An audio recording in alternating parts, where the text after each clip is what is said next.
Shalom saudara-saudara yang dikasihi oleh Tuhan.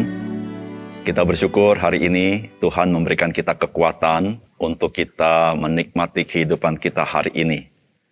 Saudara, bagi kita salib Kristus adalah kemuliaan dan kekuatan karena di dalam salib Kristus itu kita mengalami kasih daripada Tuhan.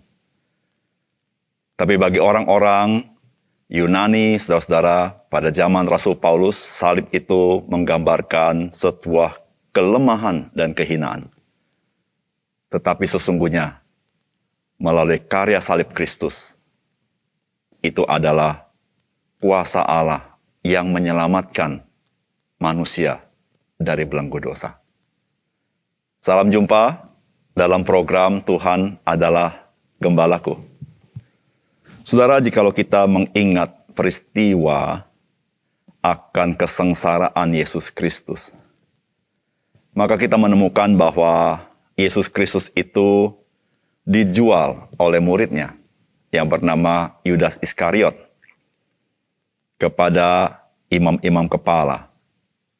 Dan bagaimana kita tahu Yudas Iskariot menuju ke Getsemani, membawa pasukan untuk menangkap Yesus dan menyerahkannya kepada imam besar, yaitu Kayafas dan Hanas.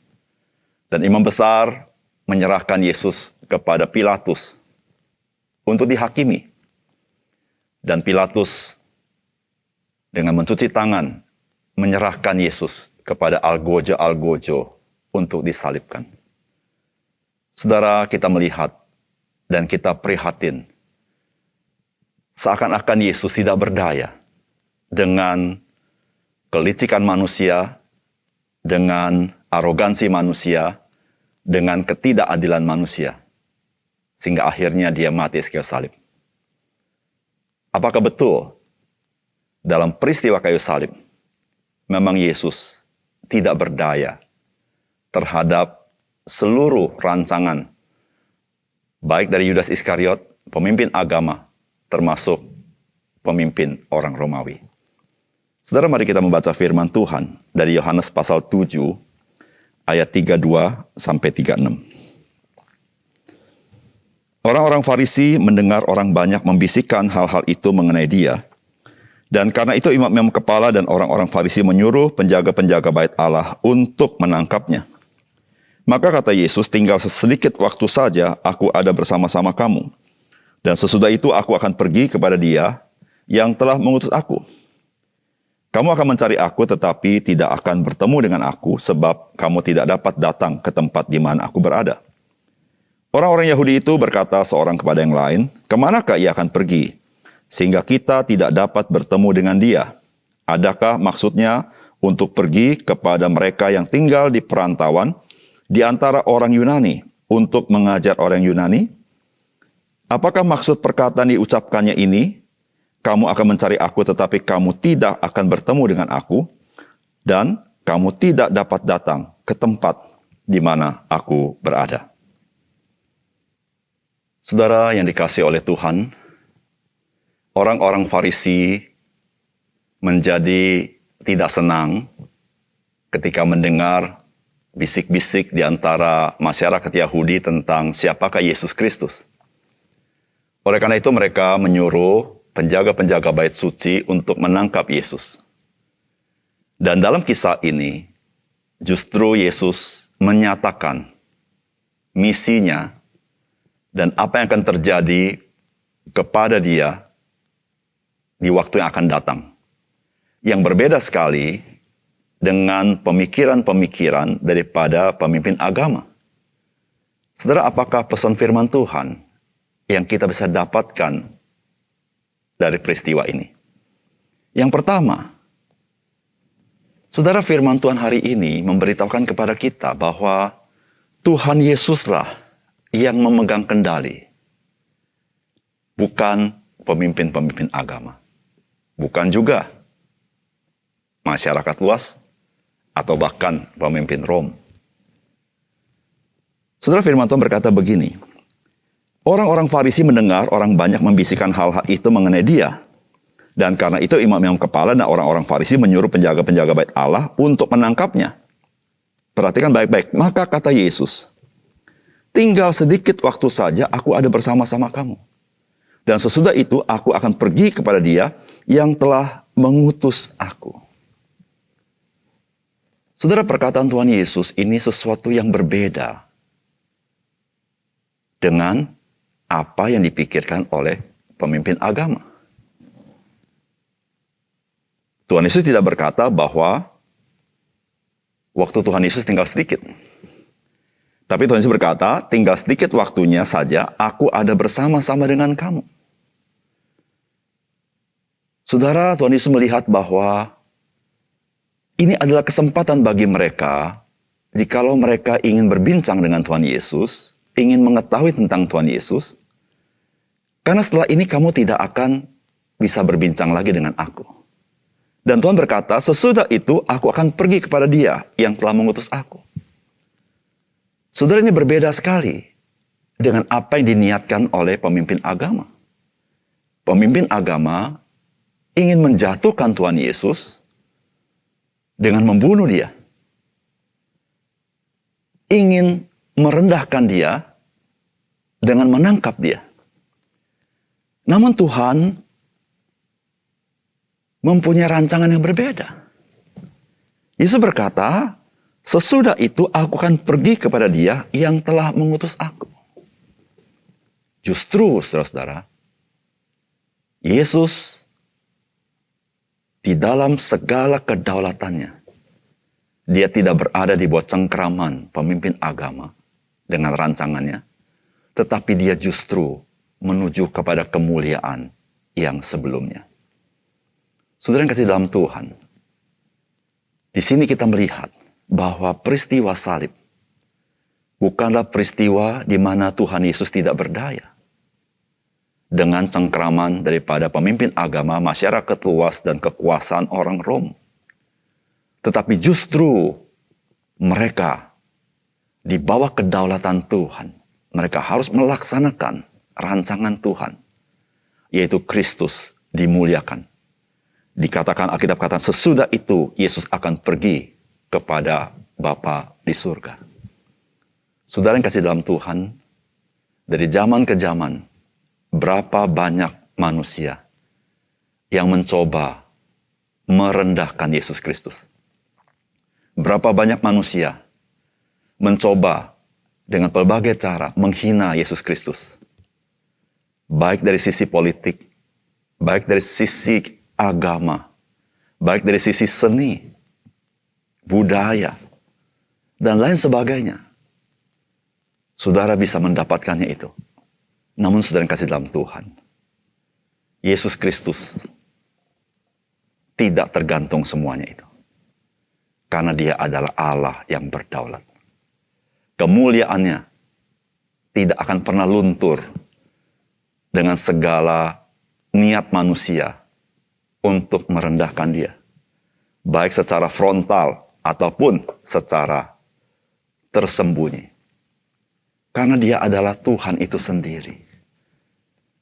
Oleh karena itu, saudara-saudara yang kasih dalam Tuhan, kita sebagai orang percaya, mari kita bersyukur kepada Tuhan. Kita berterima kasih kepada Tuhan. Dialah yang membela kita. Bukan kita yang membela Dia. Karena Dia tidak perlu dibela. Dia Allah itu sendiri. Namun yang penting bagi kita adalah bagaimana kita bisa bersaksi. Memuliakan namanya. Bagaimana kita bisa mengabarkan kabar baik kepada orang lain. Karena memang itulah amanat agung Tuhan Yesus bagi kita. Dan jangan lupa, segala kuasa di sorga dan di bumi berada di dalam tangan Tuhan kita Yesus Kristus.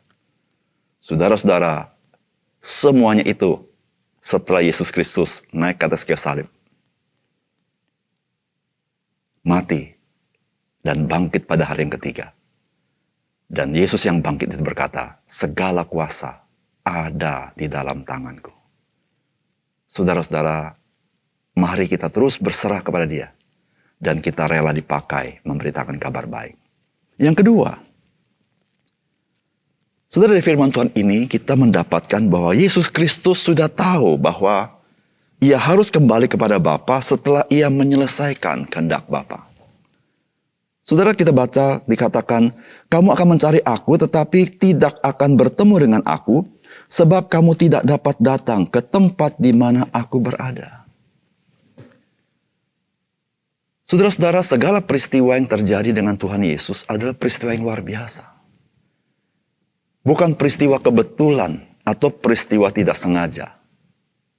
Sebagai contoh, kelahiran Yesus di kota Bethlehem. Bukan tidak sengaja.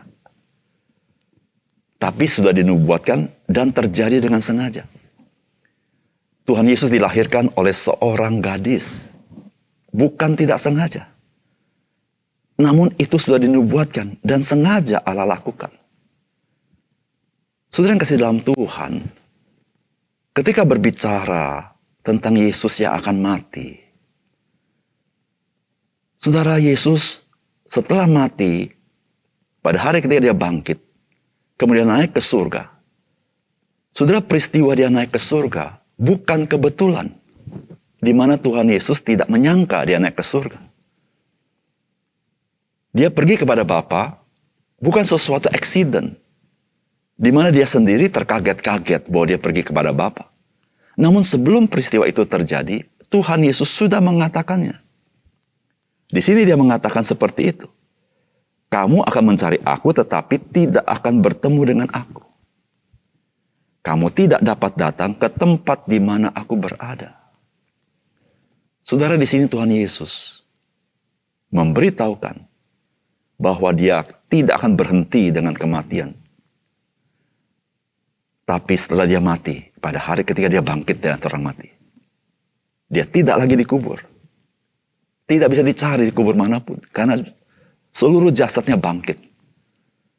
Dan kemudian naik ke surga. Sehingga tidak ada seorang pun yang mencari dia bisa bertemu dengan dia. Saudara yang kasih dalam Tuhan.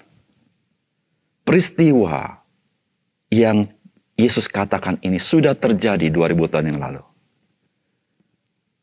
Saudara, peristiwa ini memberitahukan kepada kita bahwa Yesus Kristus, dia memang Allah itu sendiri. Dan dia datang ke dalam dunia untuk satu misi yang amat penting, yaitu misi penebusan. Dan setelah dia melakukan misi penebusan itu, dia yang merendahkan diri, dia kembali kepada kemuliaan yang sebelumnya di dalam kekekalan. Saudara yang kasih dalam Tuhan, tidak ada seorang manusia yang dapat sama seperti Yesus Kristus. Betapapun penting misi manusia itu. Karena misi Kristus adalah misi yang hanya dapat dilakukan oleh Sang Mesias yang telah dinubuatkan di dalam perjanjian lama.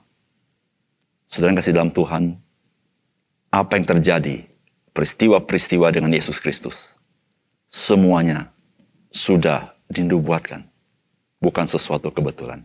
Oleh karena itu, mari kita semakin meneliti firman Tuhan, semakin percaya kepada firman Tuhan, karena firman Tuhan itu ya dan amin.